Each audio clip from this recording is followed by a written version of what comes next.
Bienvenue dans l'ascenseur, vous êtes offert par L'Oréal, entreprise engagée pour l'égalité des chances. Leur réussite est remarquable et pourtant on ne parle jamais d'eux.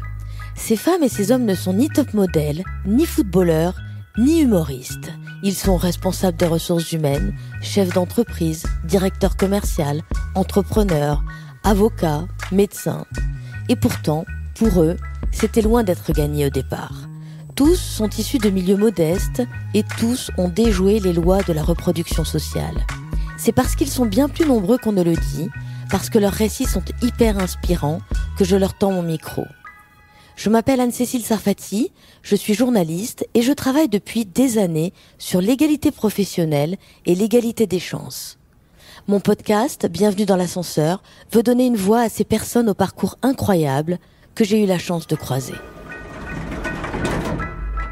Bienvenue dans l'ascenseur. Être originaire d'un milieu social moins favorisé, je pense que m'a donné de la force. Pour moi, il n'y a pas de meilleure motivation que l'espoir que vos parents peuvent porter en nous. Mon travail a été pour moi un élément de réussite. En tout cas, ça a été mon ascenseur. Dans cet épisode, je rencontre Karim Boujnane, qui a un gros poste chez L'Oréal dans les ressources humaines. Bonjour Karim Boujnane, entrons ensemble dans votre ascenseur social. Quand vous vous regardez dans le miroir, qui voyez-vous aujourd'hui ? Bonjour Anne-Cécile, je vois un homme, 1m82, approximativement 28 ans. On ne sait pas s'il est franco-marocain ou franco-pakistanais. Il a l'air bien, serein, apaisé. Il s'épanouit dans son job RH, il est très engagé sur l'aspect militant et associatif et qui a découvert l'amour de l'enseignement il y a maintenant 2 ans. Alors, vous enseignez où ? Dans 3 établissements, donc je suis chargé de t'aider à la Sorbonne pour des Masters 1 en droit du travail. Alors, quand vous partez dans la vie, c'est quoi votre rez-de-chaussée ? Vous partez d'où ? Je grandis à Saint-Étienne, dans un HLM, avec un papa chauffeur poids lourd, une maman aide-soignante, mais par contre, je fais le premier grand écart, encore plus grand que celui de Simon Biles aux Jeux Olympiques de Paris en 2024. Mes parents décident de nous mettre, mon frère et ma sœur, j'ai un grand frère et une grande sœur, dans un établissement privé, catholique et jésuite, et où il y avait une particularité, c'est qu'il y avait 3 Arabes, c'était mon frère, ma sœur et moi. Et à quel niveau scolaire on vous met dans le privé ? De mon côté, dès le CP. Et donc je grandis... Dès le cours préparatoire ? Dès le début. Et je vais pas faire l'histoire de « Ah, c'était quand même compliqué, changement, passer du HLM à l'établissement privé catholique jésuite ». Ça m'a plu, ça s'est bien passé. Et quelquefois, on se sent un peu différent, mais sans avoir la volonté de leur ressembler.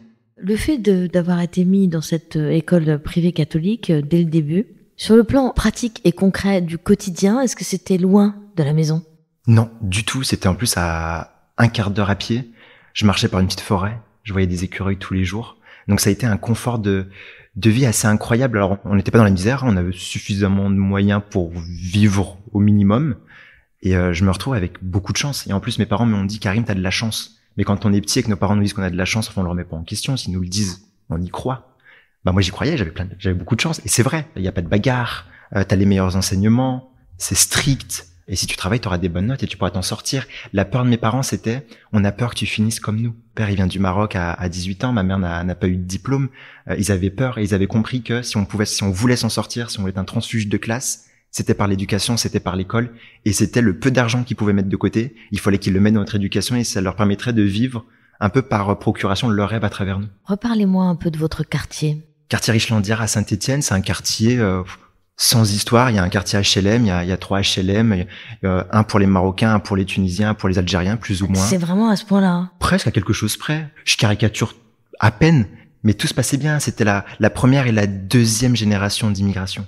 Des immigrés qui sont arrivés, donc c'était des générations qui ne veulent pas faire d'histoire. C'était on arrive en France et on veut juste que tout se passe bien, on remet pas en question le système. Il y a une question d'assimilation pour les premières générations d'immigrés. Et c'est sans histoire. Il n'y avait pas de violence ? Pas de violence. Et il y a eu un début de violence dans les dernières années où on y était, quand on avait entre moi 16-17 ans et où ça commençait à changer. Et en fait, on a eu plus d'autres populations qui sont arrivées et où un peu l'aspect très familial du HLM, il a disparu parce qu'il y avait quand même une solidarité et qui a commencé à disparaître les dernières années. C'est pour ça d'ailleurs que mes parents ont déménagé. J'imagine que vous aviez des rêves d'avenir ? Des rêves, totalement. La volonté de voyager. C'est un moyen aussi d'émancipation et la volonté déjà un petit peu de de changer le monde. C'est très idéaliste et c'est très naïf, ce que je dis. Même en le disant, je me dis, mais bon, c'est très bateau. Et ce rêve-là, à ce moment-là, il va se traduire par le fait que je reçois une lettre quand j'ai 14 ans de la mairie de Saint-Étienne. À l'époque, c'était Maurice Vincent, le maire, c'était un maire PS. Et il envoie une lettre alors c'était pas qu'à moi, malheureusement, j'aurais adoré faire partie d'Happy Few, mais il envoie ça à tous les jeunes. Et il dit, on va mettre en place un conseil consultatif de la jeunesse de Saint-Étienne. On veut regrouper des jeunes qui ont entre 15 et 25 ans. On vous consulte sur les projets politiques, mise en place d'une 3e ligne de tram. Qu'est-ce que vous pensez si on bâtit une nouvelle amicale laïque? On vous donne un budget et vous portez des projets. Mais en fait, on veut juste que vous soyez les ambassadeurs, les porte-paroles de la ville de Saint-Étienne. J'ai 14 ans, c'est entre 15 et 25 ans. Bon, voilà, ils nous embêtent pas trop, donc j'arrive à rentrer. Et donc là, je suis à la fois dans le côté collège et lycée, dans un milieu avec un certain entre-soi.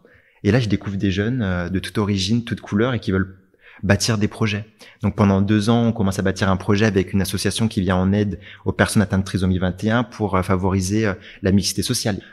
J'ai eu la chance d'animer un concert jeunes talents où on était une dizaine, quinzaine de jeunes talents de la jeunesse stéphanoise, beaucoup de chants, de rap, de R&B, de hip-hop. Et j'ai fait ça pendant 5 ans. Et c'est le premier tournant dans ma vie de me dire...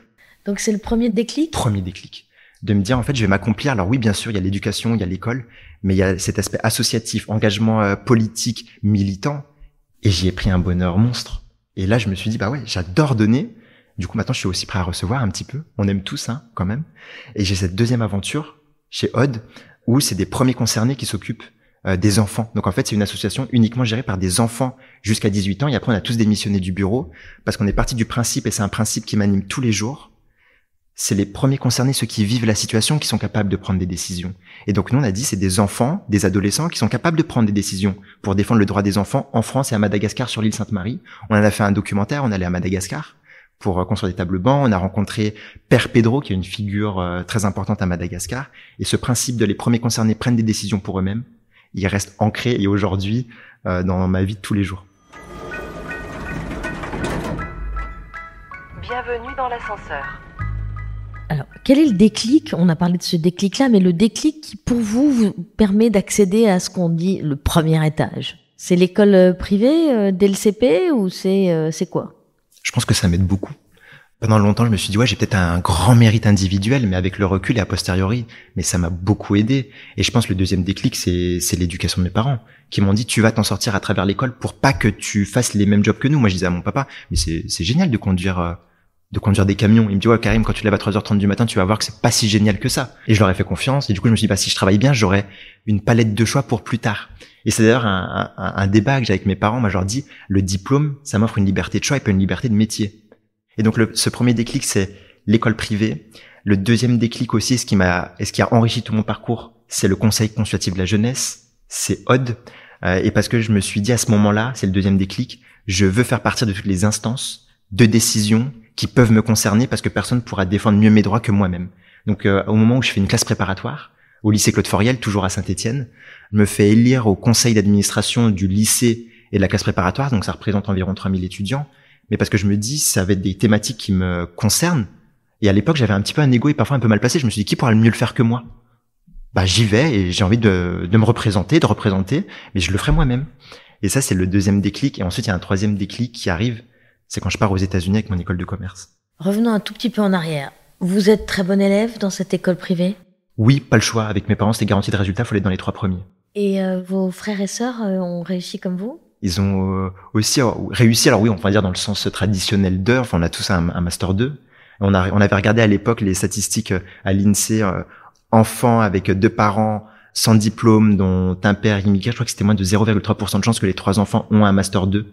Et donc ma sœur a fait une école de commerce et mon frère une école d'ingénieur. Quel soutien avez-vous reçu pour vous aider dans votre parcours? Parents, famille, et c'était majoritairement ça au tout début. Pas non plus entouré de beaucoup de personnes qui ont pu m'aider, si ce n'est après dans les expériences associatives, ou là où j'ai eu des guides, mais au-delà sur une dimension beaucoup plus holistique de comment avoir un impact.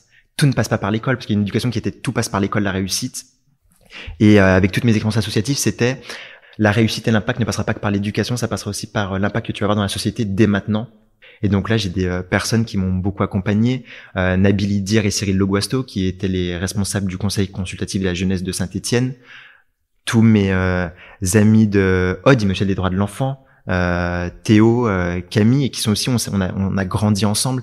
Et souvent, on peut avoir des figures tutélaires, des mentors qui ont 20 ans de plus que nous et qui nous apprennent la vie.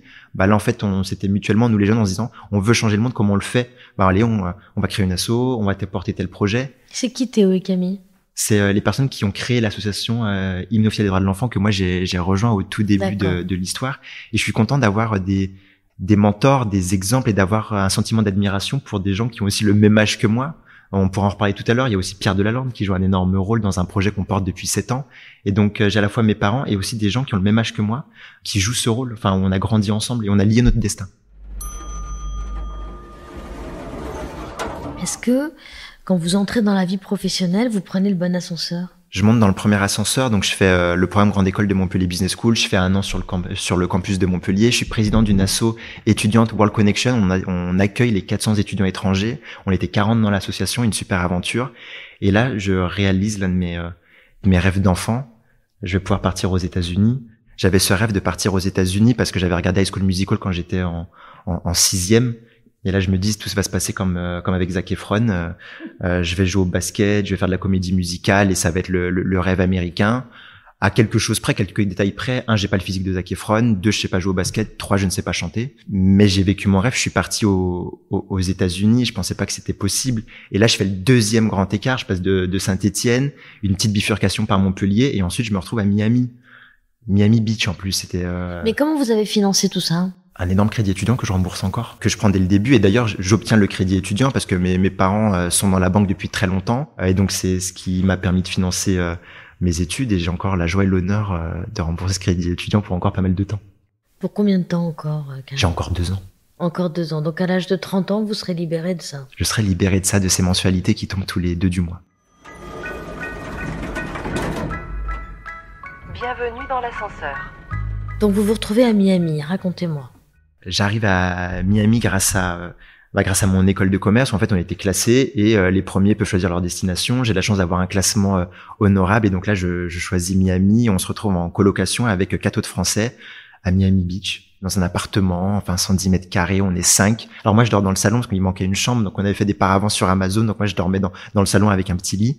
Bah, on va quand même pas se plaindre, j'avais aussi 2 piscines, un jacuzzi, et donc là, stratégiquement, je mets les cours que le mardi et le jeudi pour pouvoir faire plein d'aventures et pour m'investir dans différents projets. Donc c'est un échange, un programme d'échange avec votre école de commerce. Pendant 1 an.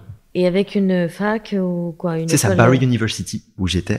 Et je me dis, il faut que je vive, parce que là, c'est mon rêve et j'ai peur d'avoir des regrets après. Il faut que j'ai une expérience professionnelle. Et donc là, j'y connais rien en finance de marché et je postule pour être analyste financier dans un fonds d'investissement. Et je leur dis, j'y connais rien, mais si vous me prenez, au pire, vous me mettez dehors 2 semaines après et vous me prenez. Et ils me prennent.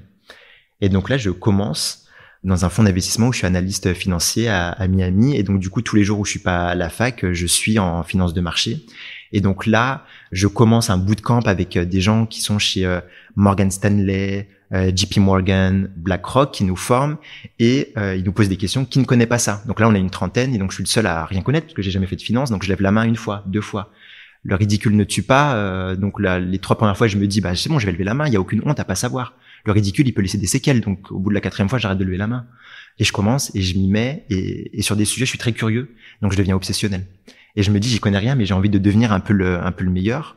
Et donc, je me donne à 100%. Et à l'époque, il y a Stephen Morel, qui est le président du conseil d'administration de la branche à Miami, qui avait écrit au début du bootcamp 3 mots. C'était hard work, learn, learn, learn, read a lot. Il a dit, ça, c'est notre mantra. Et ensuite, on enverra 1 ou 2 des meilleurs à un des grands événements de finance de marché, qui est le CFA Forecasting Dinner. Il y en a 2 qui sont faits par an et on enverra les meilleurs.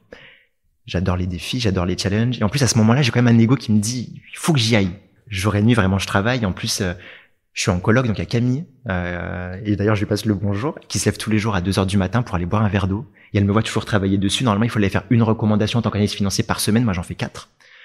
Et ce Stephen Morel, il aime pas trop les Européens. À ce moment-là, je suis avec Amandine Hanks, qui travaille toujours en finance de marché à la filiale luxembourgeoise de BNP Paribas. Il nous aime pas trop, on sait pas pourquoi.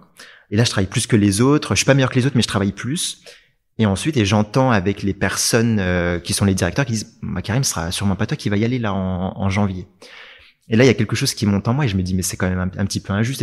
Et l'injustice, c'est quelque chose qui me met vraiment en rogne. Et là, je me dis, de toute façon, enfin, foutu pour foutu, il m'aime pas. je vais quand même aller lui dire. Donc là, je vais le voir et je lui dis, vous mettez des grands principes au début du bootcamp, mais par contre, quand il s'agit de la nomination pour ce fameux CFA dinner fait par Jeffrey Sherman à l'époque, en janvier 2018, vous envoyez pas les meilleurs, vous envoyez ceux que vous aimez bien. Et je suis un peu en rogne et je le dis avec un petit peu une rage à l'époque. Et une semaine après, donc là c'était début décembre, il m'annonce de nouvelles, il me dit on t'envoie au CFA dinner, alors je vois qu'il est pas très satisfait, et il me dit, et en plus puisque tu dis que tu vas travailler, on va te donner une promotion. Donc tu vas devenir portfolio manager et tu vas gérer une équipe de 4 personnes pour gérer les investissements en dehors des États-Unis, parce qu'avant dans ce fonds on investissait qu'aux États-Unis pour faire de la couverture monétaire et on pourrait hedger et pour investir dans des boîtes partout dans le monde sauf aux États-Unis. Et là je me retrouve du coup à gérer une équipe, alors 4 mois avant j'y connais rien. Mais donc il y a cette aventure-là et à côté je fais 2 expériences de bénévolat, une expérience de bénévolat pour les enfants qui sont atteints en rémission de cancer chez Rosanna Bernstein. Qui est une personne qui a survécu à 2 leucémies, qui qui construisait des poupées pour les enfants. Et donc moi je l'aidais dans son garage. Et une deuxième expérience associative dans un musée, le Bass Museum of Art, qui était un musée d'art contemporain qui avait réouvert à Miami au moment où je suis arrivé. Et à ce moment-là, du coup, je fais un peu tout. Je suis serveur, assistant marketing pour faire des flyers, et je suis aussi assistant pour des cours d'éveil d'art pour les enfants de 2 à 6 ans. Et donc là, je vis mon rêve américain. Enfin vraiment très très cliché. Et je me dis, mais quitte à le vivre, autant aller jusqu'au bout. Et à ce moment-là, j'appelle un ami, Pierre Delalande, et on se lance dans la plus belle aventure de ma vie, qui est aujourd'hui ma plus belle aventure. Et on lance un projet le 21 novembre 2017, qui s'appelle Tell Me Your Story. On adorait Human of New York. C'était, il faisait des posts sur Tumblr, c'est un inconnu. Il prenait en photo des New-Yorkais, il racontait leur histoire qu'il enregistrait. Alors nous, on n'a rien créé, on a copié 99,9%. On a acheté un micro-cravate, un dictaphone, et on est parti un peu partout dans le monde, et moi à l'époque aux États-Unis, pour enregistrer l'histoire d'inconnus dans la rue.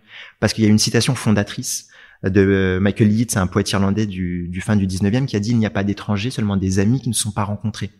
Et donc là, lui, il le fait à Hull, moi je le fais aux États-Unis, j'achète un dictaphone et je vais descendre dans la rue pour aller interviewer des personnes, et même pas interviewer, le mot il est très mal choisi de ma part, parce qu'en fait on dit Tell me your story, on posait le dictaphone et on posait pas de questions. Donc c'était un peu une expérience sociologique, et les gens ils nous disent mais qu'est-ce que vous voulez que je vous dise, qu'est-ce que je raconte? On leur dit mais non, raconte-nous ton histoire.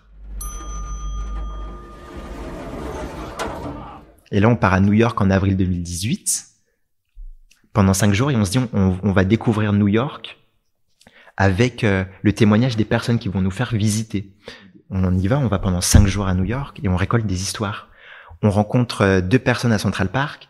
J'ai jamais regardé la série Stranger Things et on tombe sur la fille au père du personnage principal de la saison 1 qui nous dit ensuite, à 9h30, donc là on récolte leur histoire, monter au rooftop 532. On monte au rooftop 532 à 21h30, on sert des pinces à une dizaine de personnes et on tombe sur le producteur de Nekfeu et L'Homme Pâle. Et c'est ça tout le temps. Et là, on fait une rencontre avec une personne qui est devenue un de mes meilleurs amis, Florian Fructuoso. Il est prof au Broadway Center, qui nous dit, venez au Broadway Center, vous faites le cours de danse avec moi et ensuite vous récoltez mon histoire. C'est devenu un de nos meilleurs amis. Et on a fait ça à New York pendant 5 jours. Et c'est là où il y a un déclic, où tout a changé dans ma vie. Parce qu'avec ce projet, j'ai découvert une chose, c'est, on a tous une histoire inspirante pour quelqu'un quelque part dans le monde. En fait, avec ce projet, j'arrive à lier mon destin à celui des autres. Et en fait, quand on aide aussi les gens à réussir, on aide aussi soi-même à réussir. Et ce projet, il m'a transfiguré, il m'a transformé, parce qu'à ce moment-là, je suis en finance de marché et je me dis rêve américain, je me dis mais non, c'est pas ça. Et du coup, la question que je me pose, c'est quel job je peux faire où je peux écouter l'histoire des gens, avoir cette ambition de pouvoir un peu changer la vie des gens, mais même si c'est juste 1%, qu'est-ce que je peux faire? C'est faire des ressources humaines. Et depuis, du coup, je fais des ressources humaines depuis 2018. Et c'est incroyable. Et je peux pas faire autre chose. Alors, justement, pour vous, vous former et commencer à travailler dans les ressources humaines, c'est ça le bon ascenseur. Et à ce moment-là, l'ascenseur, je suis au dernier étage. Quand je suis à New York, pour moi, je suis au rooftop. Et ensuite, quand je reviens en France, je suis à la cave au -1. Parce que je me retrouve à faire 2 stages de césure. Mon premier stage, je me retrouve à le faire à Paris chez Hubworker, payé 700 €. Donc forcément, pas les moyens d'avoir un logement. Et donc là, je passe de mon 110 mètres carrés, Miami Beach, piscine, jacuzzi, à faire ça pendant 1h30 matin, 1h30 le soir. Et en plus, vu que c'est les horaires TGV Max, c'est très très tôt le matin pour l'avoir gratuitement, très très tard le soir pour rentrer. Et alors du coup, quand est-ce que vous arrivez chez L'Oréal? J'arrive chez L'Oréal pour mon Master 2 en apprentissage en 2019-2020, où je fais de la marque employeur chez L'Oréal. Et c'est une aventure assez folle parce que je connaissais pas trop les grands groupes, et c'est d'ailleurs Pierre qui avait fait un stage chez L'Oréal qui me dit mais Karim, vas-y, parce qu'au début L'Oréal c'est pas ce que je vise forcément. c'est de la cosmétique. Pour moi, c'est pas forcément, mais il me dit, Karim, tu peux créer des projets. T'as une liberté totale. Postule. Donc, grâce à lui, j'arrive à rentrer chez L'Oréal en apprentissage. Et là, j'ai un tuteur qui est toujours chez L'Oréal et maintenant on est juste à côté, on est à 2 étages d'écart, qui s'appelle Romain Plaisantin. Et moi, j'ai le discours qui est très habituel quand on vient de classe populaire, c'est j'ai une chance incroyable d'être chez L'Oréal. Enfin, pour moi, je me dis, je suis une éponge, il faut absolument tout que j'absorbe parce que ça va durer 1 an. Je sais pas ce que je vais faire après. Et Romain, il me dit non, Karim, c'est 50-50. On a de la chance de t'avoir, t'as de la chance toi d'avoir L'Oréal, mais c'est 50-50. On t'a pas pris par solidarité, par pitié. Si t'es là, c'est parce que t'as des compétences. Donc c'est de 2 côtés. On a aussi beaucoup de chance de t'avoir. Oui, c'est pas une œuvre humanitaire. Exactement. De recruter Karim Boujnane. Exactement. Et du coup, mais je me suis dit ouais, j'ai aussi. C'est réciproque, mais c'est dur de se le dire que ça va dans les 2 sens. Bienvenue dans l'ascenseur. Alors, est-ce que dans votre ascension sociale, vous avez rencontré déjà des pannes d'ascenseur? Le sentiment d'être coincé entre 2 étages? Je pense que oui, au moment où je décide de faire un 2e Master 2, j'essaie de le faire à la Sorbonne parce que je finis du coup mon apprentissage chez L'Oréal et mon diplôme chez Montpellier Business School. Et là, j'ai quand même l'impression d'être une pipe en droit du travail. Et je me dis, c'est quand même bête en tant que futur professionnel des ressources humaines, je connais pas le droit du travail, c'est un peu mon terrain de jeu. C'est comme si demain je fais du foot, mais je sais pas qu'il y a 2 cages, que si la balle elle sort, il y a un corner ou une touche, je me dis je peux pas commencer. Et à l'époque, on m'a présenté, il me dit mais Karim, arrête de vouloir avoir des connaissances encyclopédiques, t'as un master 2, tu peux rester chez L'Oréal, mais reste. Mais c'était pas mon levier de motivation. Enfin, je me dis non, il faut que je maîtrise. Comment je vais accompagner les gens si je maîtrise pas? Et donc là, je vais à la Sorbonne. Donc vous arrêtez l'alternance au bout d'1 an là. Et je fais un 2e Master 2. C'est ça. Encore en apprentissage, parce que sinon je pouvais pas le financer avec mon crédit Donc vous étudiant. restez chez L'Oréal? Non, je vais chez Kering. D'accord. Dans le luxe. Dans le luxe. Et là, j'ai eu un premier choc parce que j'ai découvert une 2e culture d'entreprise. Chez L'Oréal, on pouvait créer tous les projets, on pouvait tout faire. Et chez Kering, et j'arrive et donc au bout d'une semaine, je commence à proposer des projets. Et à l'époque, c'est Marine qui est ma manager et que j'apprécie beaucoup, qui me dit "Oh Karim, t'es pas chez L'Oréal. Enfin, on fait des choses, ça se passe très bien. On va pas tout changer du jour au lendemain, donc appuie sur le frein." Et là, au début, je me dis "Est-ce que j'ai fait le bon choix?" Et au final, Kering, ça a été une super aventure. Donc, je refais 1 an d'études. Et à ce moment-là, je le dis pas, mais c'est un peu un prétexte auprès de mes parents, en fait, pour pouvoir me lancer dans 2 projets à côté. Et donc, en fait, c'est un peu mon alibi de me dire oui, je suis à la Sorbonne, mais c'était pour lancer 2 projets. Il y a un projet qui a été financé par la Sorbonne qui s'appelait le Coup de pouce RH. Je déteste ce nom, mais j'ai pas eu le choix. La Sorbonne, ils ont dit on finance un projet avec un nom français. Et là, je me suis dit bon, je vais quand même pas cracher sur l'argent pour lancer le projet. On a fait ça avec 5 personnes de mon master. C'était pour apporter des solutions à des personnes dans l'après-Covid qui se sentaient seules et qui arrivaient pas à se projeter dans la vie professionnelle, pour nous leur apporter un accompagnement. Et à ce moment-là, il y a aussi, c'est le moment où il y a eu aussi une arrivée des réfugiés ukrainiens qui arrivent beaucoup. Et avec 2 entreprises que je contacte, on se lance dans un projet Solidarity Beyond Borders où on veut faire un peu de coaching pour aider les réfugiés à trouver un poste en France. Donc là-dessus, c'est l'aspect très théorique. Ces 2 projets ont été des flops monumentaux. Et c'est là où je me dis, c'est quand même dur. Alors j'adore mon apprentissage, j'adore Kering, mais la raison pour laquelle j'avais fait un peu ces projets à côté, c'était pour me lancer dans 2 projets associatifs. Les 2, ils ont échoué. Donc je pense que là, oui, l'ascenseur, il s'arrêtait entre 2 étages et j'ai appuyé sur le bouton urgence et les urgences sont pas venues tout de suite. Et comment vous êtes reparti? J'étais resté en contact avec L'Oréal à ce moment-là. Il y a une bourse au moment où je fais mon master 2 à la Sorbonne, une bourse Carla Grosse qui est faite entre la Sorbonne et L'Oréal, où c'était porté un projet d'innovation sociale. On l'a porté avec mon groupe, on a gagné la bourse.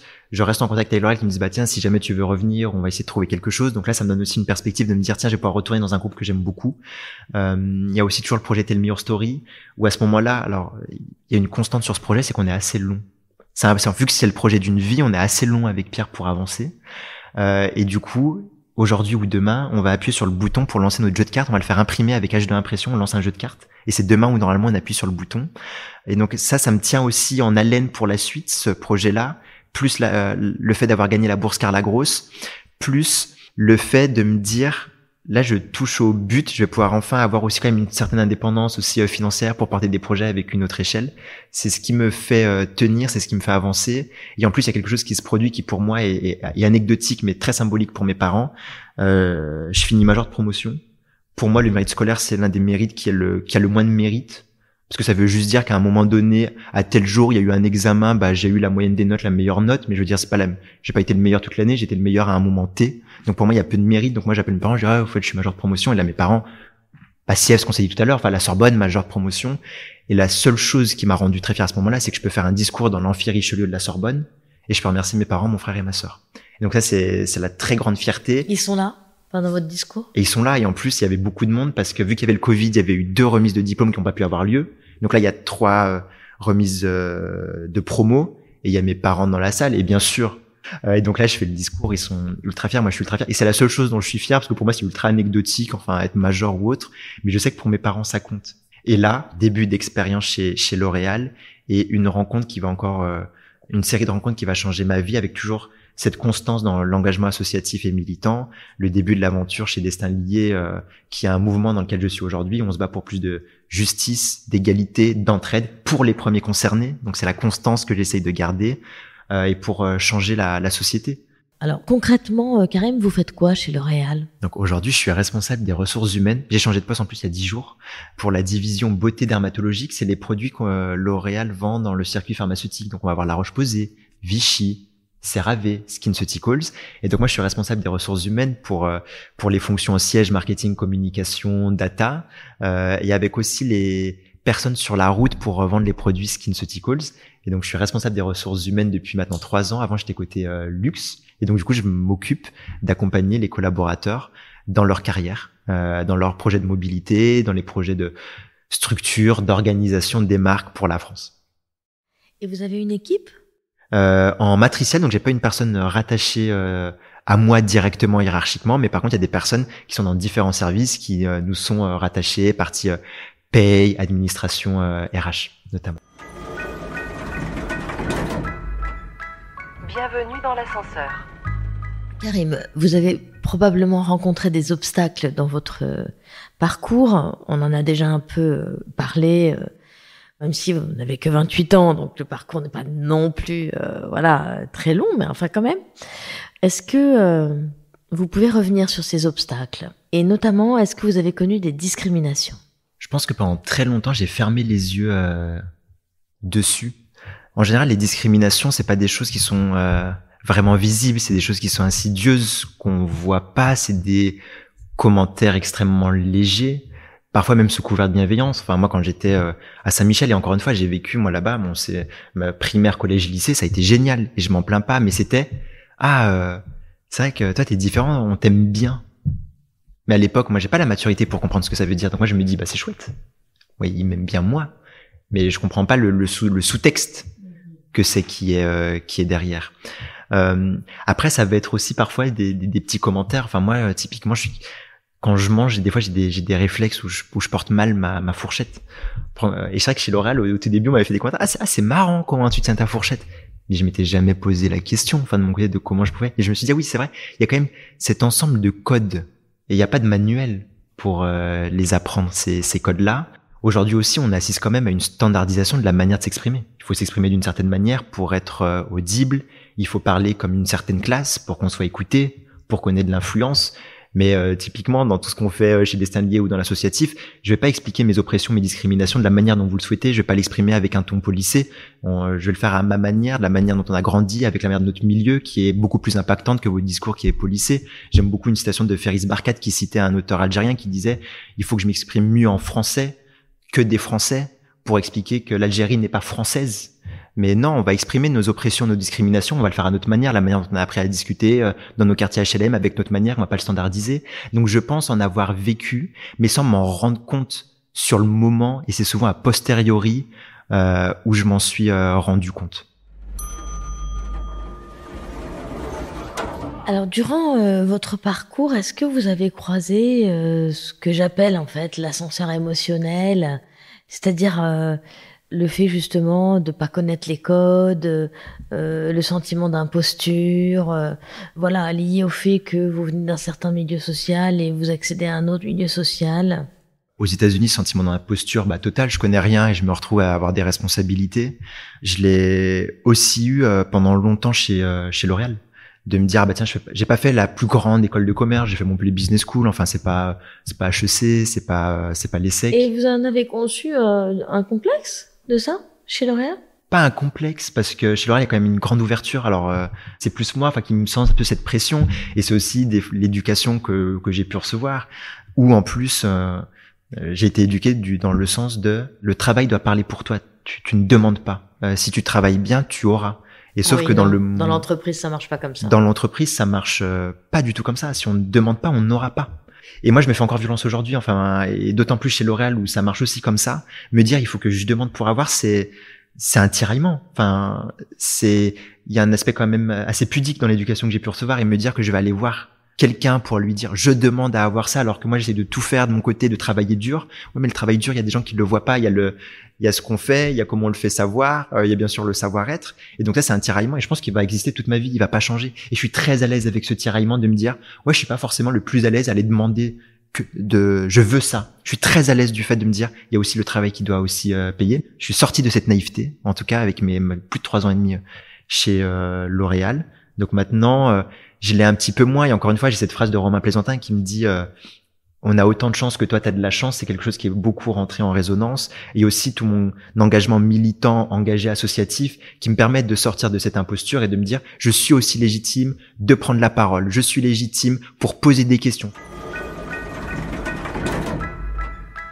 Bienvenue dans l'ascenseur. Est-ce que changer d'étage, ça revient à s'éloigner de son étage d'origine, sur le plan symbolique aussi? Ça peut l'être, et ça dépend des personnes. Moi, absolument pas. Enfin, j'ai vraiment changé de classe, pour le coup. Mais un philosophe avait dit, quand on est pauvre une fois dans sa vie, on reste pauvre toute sa vie. Je trouve ça assez vrai. Et moi, je me retrouve beaucoup plus proche de revenir à Saint-Étienne, d'avoir un mode de vie extrêmement minimaliste, très simpliste, le minimum possible. Je pense que ça dépend si on garde les pieds sur terre.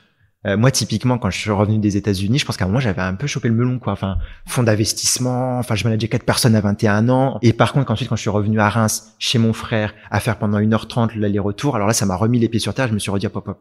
Quel conseil vous donneriez à un jeune aujourd'hui qui vous demanderait comment accélérer, enfin, comment prendre l'ascenseur social pour lui, individuellement? La première chose que je lui dirais, c'est la puissance des rencontres. Parce qu'on peut suivre le modèle un peu théorique, l'éducation, faut travailler dur à l'école, ça c'est un très bon point. Mais la puissance des rencontres et la puissance du réseau, c'est prépondérant. Et alors comment ça se construit ça, concrètement? Avec de l'envie, premièrement, parce que on peut se dire oui mais j'ai pas de réseau. Enfin, moi au tout début j'avais absolument aucun réseau, donc c'est le réseau un peu des amis. Aller écrire sur des gens sur LinkedIn, enfin qui nous semble intéressant, et juste dire raconte-moi ton histoire, et y aller des fois même de manière désintéressée. La pire des choses, c'est qu'on essaie de faire du réseau et qu'on est intéressé. Mais comment on les suscite, ces rencontres et la construction de ce réseau? Comment on fait concrètement? Concrètement, en tout cas, moi, ce que j'ai fait à l'époque, quand j'ai fait mon premier stage, j'étais dans une pépinière de start-up qui s'appelle Pépinière 27 à Bastille. Et ben, j'étais allé voir tous les patrons des startups, et je leur disais, est-ce que tu veux me raconter ton histoire? Donc, j'ai été le mis en story. Je me suis dit, ça me permet en plus de faire un peu aussi du réseau. Et donc là, je rencontre Giacomo Bastianelli, et je rencontre Michael O'Neill, qui était un ancien grand patron chez Yahoo pour la zone Europe. Et ils ont créé une application, Loungy, qui aujourd'hui, je crois, qui est arrêtée, qui voulait mettre en réseau des mentors avec des jeunes qui n'ont pas de réseau d'ailleurs. Et là, il y a le premier conseil qu'il me donne. Donc cette rencontre me donne le premier conseil. Donc cet ex Yahoo me dit, dans toutes les entreprises où tu vas aller, il y a un sujet qui est suffisamment important pour que tout le monde en parle, mais pas suffisamment important pour que les gens de la hiérarchie prennent le sujet à bras-le-corps. Dans tous les services, ça existe. Identifie ce sujet, prends-le à bras-le-corps, fais la différence, et c'est comme ça que les gens voudront te garder dans leur équipe, ou en tout cas te promouvoir. Et je me suis dit, ça, c'est intéressant, je vais faire un peu ce diagnostic. Et ça, typiquement, juste en allant toquer à la porte, de dire, tiens, raconte-moi ton histoire, donne-moi un conseil, ça permet de faire du réseau. Et en plus, les personnes, globalement, beaucoup de personnes aiment partager, surtout dans les milieux dans lesquels on est. Donc ensuite, c'est le bouche à oreille, c'est vraiment le téléphone arabe. Tiens, je connais telle personne, appelle-le. Je fais partie du réseau du Next Level qui fait du community organizing en France pour justement construire du pouvoir. C'est des discussions où tous les jours j'ai besoin d'avoir un contact dans les quartiers populaires de Grigny. Tiens, appelle-le de ma part. Et c'est que ça. Donc en fait, quand on crée la rencontre de manière désintéressée et qu'on n'a pas peur d'aller vers l'autre, parce qu'aujourd'hui on a un peu peur d'aller vers l'autre, mais quand on va vers l'autre de manière désintéressée, on lui dit juste raconte-moi ton histoire. En général, on va sortir avec un carnet de rencontres et c'est ce carnet de rencontres qui va nous permettre de créer des opportunités. Aujourd'hui, si on se contente de postuler, et encore plus quand on vient des quartiers populaires, encore plus quand on vient pas de la bonne ville, encore plus quand on n'a pas le bon nom d'école et qu'on se contente de se dire je vais postuler parce que j'ai vu l'offre sur LinkedIn, sur Indeed ou sur Fashion Job, malheureusement, il y a encore beaucoup d'entreprises qui sont encore très traditionnelles dans le manière de recruter et ça va pas marcher. Donc il faut aller contacter des gens à gauche, à droite et juste dire raconte-moi ton histoire, dis-moi toi ce que t'as fait et pas forcément dire tiens qu'est-ce que t'as fait et je te donne mon CV, mais juste nourrir ce répertoire-là et c'est sur le long terme ce qui va faire la différence, ce qui fait la différence dans le monde professionnel et c'est ce qui fait la différence dans le bonheur. Il y a une étude du MIT, c'est la plus longue étude dans le monde qui a été lancée dans les années 40 et qui a encore lieu. Et ils ont pris des jeunes des quartiers populaires de Boston et des jeunes qui venaient des quartiers cossus de Boston. Certains qui avaient des familles d'avocats, de profs à Harvard. Ils se sont dit, c'est quoi les conditions du bonheur? Donc ils ont lancé cette étude-là en 1940, qui continue encore, c'est une étude longitudinale la plus longue au monde. Et ils se sont dit, c'est quoi les conditions du bonheur? Est-ce que c'est la célébrité? Non. Est-ce que c'est la réussite financière? Non. Et ils sont réussis. Et il y a un TED Talk qui est génial là-dessus, qui l'explique. Et ce qui crée les conditions du bonheur et ce qui maintient en vie, c'est la puissance du lien. Et en fait, si on crée pas ce lien avec des gens, on peut pas créer du pouvoir et on peut pas créer les conditions pour soi-même réussir. Bienvenue dans l'ascenseur. C'est très juste la puissance du lien, qui est le nom de l'association d'Elisabeth Moreno, qui est invitée dans ce podcast aussi et qui en parle. Alors, Karim, c'est quoi le prochain étage pour vous? Aujourd'hui, chez L'Oréal, faire une bonne prise de poste, continuer à évoluer et surtout continuer à poser les questions sur les sujets, sur un sujet qui est prépondérant pour moi, c'est la diversité sociale et économique. On est très bien sur la diversité hommes-femmes, sur le recrutement des internationaux et j'aimerais qu'on aille encore plus loin. Le groupe va loin, mais encore plus loin sur la diversité sociale et économique. Et donc, je vais continuer à être un petit peu turbulent et à poser des questions qui fâchent. Pour l'aspect pro et côté perso et qui prend de plus en plus de place. Et c'est un débat récurrent que j'ai avec mon papa qui me dit Karim, faut bien que tu travailles pour L'Oréal parce que c'est ce qui te garantit d'avoir un revenu. Et je lui dis oui, mais ce qui est aussi important, papa, c'est l'engagement à côté parce que réussir chez L'Oréal, c'est chouette, mais là où je pense que je change encore plus de vie, c'est en dehors, c'est avec les engagements autres. Et donc c'est avec les projets pour chez Destin Lié où on a beaucoup de projets qui arrivent avec une idée de lancement d'un fonds d'amorçage pour financer d'autres mouvements formels ou informels parce qu'aujourd'hui le milieu des mouvements et les milieux associatifs, c'est extrêmement concurrentiel où il y a peu de solidarité. Et ça change avec la nouvelle génération dans les mouvements associatifs. Quand on pense au réseau du Next Level, dont Destin Lié fait partie, quand je pense au travail de Taoufik Valipuram, on commence à comprendre qu'il faut qu'on soit ensemble et qu'il n'y a pas de concurrence, on est ensemble. Donc typiquement, on lance un fonds d'amorçage pour financer des mouvements formels ou informels, parce que vu que c'est le plus gros qui gagne dans le milieu associatif, nous on se dit, puisqu'on a de la chance d'avoir un peu des moyens, on veut jouer le rôle de ce qu'on appelle dans le community organizing de honest broker. Nous, on a les financements, mais par contre, on le redonne à tout le monde et chacun est indépendant pour l'utiliser comme ils le veulent. Donc, à partir du moment où on a donné l'argent, les associations dont on fait confiance, dont on a des liens de fraternité, ils l'utilisent comme ils veulent parce qu'on leur fait confiance et parce qu'on a des relations qu'on a tissées. On fait des formations ensemble. Avec le Next Level, on fait des formations sur le community organizing. On est tous ensemble. Et on veut jouer ce rôle avec ce fonds d'amorçage pour financer des mouvements formels et informels. C'est un projet qui est assez titanesque. On veut aller encore plus loin. On veut le réussir. On a des projets d'enquête sociologique. Parce qu'aujourd'hui, on met pas ensemble, les jeunes des quartiers populaires, les jeunes de la ruralité. Nous, on va lancer une enquête sociologique pour se dire, est-ce qu'il y a un lien entre les jeunesses des quartiers populaires et les jeunesses de la ruralité? Et donc ça, c'est le prochain étage. Et aussi côté aussi personnel sur les projets personnels, on a notre jeu de cartes Tell Me Your Story qui va sortir. Donc on va l'envoyer à quelques éditeurs si jamais ça peut marcher. Ça serait fou parce qu'en fait, on a créé ce jeu de cartes sur la base du projet qui est, on veut remettre au goût du jour l'art du deep talk, l'art du parler profond. Parce qu'aujourd'hui, dans nos relations, dans le lien dont on parlait tout à l'heure, en fait, on se pose des questions un peu bateau, carte d'identité. Nous, c'est un jeu avec 4 niveaux de difficulté. Le niveau 1, c'est un icebreaker. Le niveau 4, c'est des questions qui vont toucher des cordes sensibles, un peu, on va dans l'intimité des gens. Mais pour aller connecter sur un niveau totalement différent. Et donc ça, normalement, on aura le mois prochain. Je croise les doigts. Ça fait 3 mois que je dis qu'on aura le mois prochain. Ça prend toujours plus de temps que ce qu'on imagine. Et avec aussi ma dernière obsession que j'ai depuis 6 mois, c'est lancer une fédération inter-entreprise de joutes oratoires. Parce qu'aujourd'hui, il faut qu'on arrive à remettre au goût du jour l'art de la rhétorique.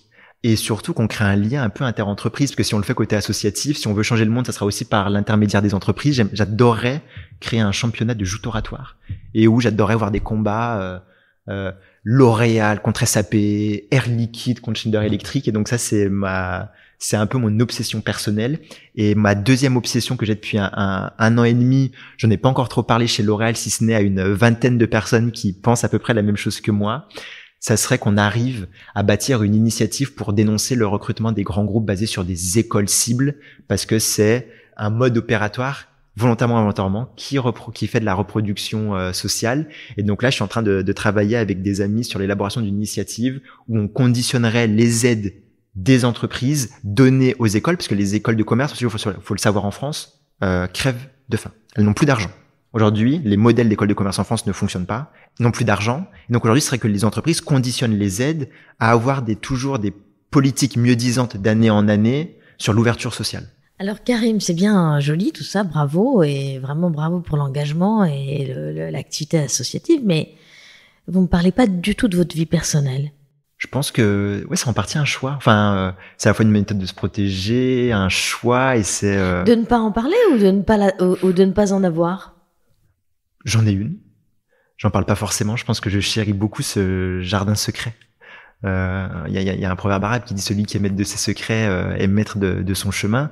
J'en parle assez peu, mais j'apprends à le faire de plus en plus. Et alors du coup, c'est quoi votre vie personnelle ? C'est une vie en colocation avec mon meilleur pote à Versailles depuis 5 ans, entouré d'amis, et je pense avoir fait beaucoup de mauvais choix. Ah bon ? C'est-à-dire ? Parce que j'étais tellement obnubilé à une certaine époque par ma réussite, par le côté professionnel, et c'est un petit peu aussi quand on est engagé dans l'associatif, dans le militantisme, en fait on s'oublie, on se perd, et en fait on oublie que si on n'est pas bien même soi-même, on peut pas aider les autres. Exactement. Et je pense que moi je me suis perdu, et j'étais tellement, et j'ai une amie, 2 amies, Julie et Lisa, qui m'ont dit mais Karim, tu veux sauver le monde, mais t'es incapable d'être là pour tes potes. Enfin t'es là pour aider les gens dans les crousses, et c'est super ce que tu fais, tu vas aider les étudiants qui ont 19 ans, mais par contre quand nous on a besoin de toi, t'es pas forcément là. Et ça m'a fait mal.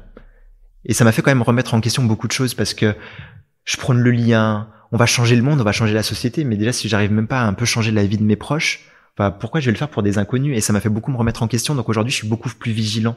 Mais il n'y a pas que ce que ça apporte aux autres, il y a ce que ça vous apporte à vous. Mais ça m'a apaisé. Je le sens, je me sens beaucoup plus aligné, et surtout d'avoir aussi ces proches-là, et c'est aussi ce qui permet de garder les pieds sur terre, d'avoir ce réseau-là. Et j'ai de la chance d'avoir des amis qui, alors malgré le fait que j'étais pas le plus présent, ils m'ont jamais abandonné. À leur place, je suis pas sûr de faire ce choix-là, parce que je pense que je suis un très bon militant, activiste, un très bon professionnel, mais je pense que j'ai pendant longtemps été un très mauvais ami. Et aujourd'hui, j'essaye de changer. Je m'occupe de mes amis à gauche à droite qui ont toujours été là pour moi. Et moi, pour le coup, je leur ai pas forcément bien renvoyé l'ascenseur. Merci beaucoup, Karim Boujnane, pour ce voyage dans votre ascenseur. Merci Anne-Cécile. Si vous aimez ce podcast, abonnez-vous, parlez-en autour de vous, partagez-le sur les réseaux sociaux et laissez un avis, sans oublier de noter 5 étoiles. Bienvenue dans l'ascenseur vous est offert par L'Oréal, entreprise engagée pour l'égalité des chances. Un podcast réalisé par Actuality. Montage et mixage, Romain Majewski. Musique, Kevin O'Leary.